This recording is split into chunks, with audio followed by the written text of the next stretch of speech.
पंचायत समितिर कौन कार्य होना एटी मंडल उन्नयन अधिकारी लोक प्रतिनिधि मान को गुरुत्व दौना जो मैंने कौन पद पदवी ना मुष्टुमेय लोक से ना निर्वाचन में प्रतिद्वंदिता करते ना वार्ड मेंबर होती ना सरपंच होती ना समिति सभ्य होती सब बेले आसी ब्लॉक कार्यालय बीडीओ ऑफिस रे बीडीओ को घेरुचंती।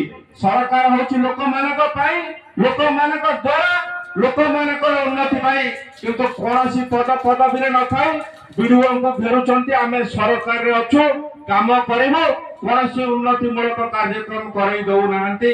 आज पर्यंत 8 मास 9 मास हे गलानी यार दृढ़ प्रतिवाद आनिक करा जीव मुनि मध्य ए मंचरो बीडीओ महाशय को एवं ब्लॉक समस्त अधिकारी मान को जणाई दउछि। माननीय मुख्यमंत्री जते बळे साधारण लोक को लोक पंचायत प्रतिनिधि मान को गुरुत्व दउछंती ताले आपण माने कोन पई गुरुत्व दउ नाहंती। जाओ मु वर्तमान निवेदन करबी आम गहणार अछंती 1 नंबर जोन जिला परिषद सदस्य दली पंडा महोदय से सम्यक वक्तव्य रखिए।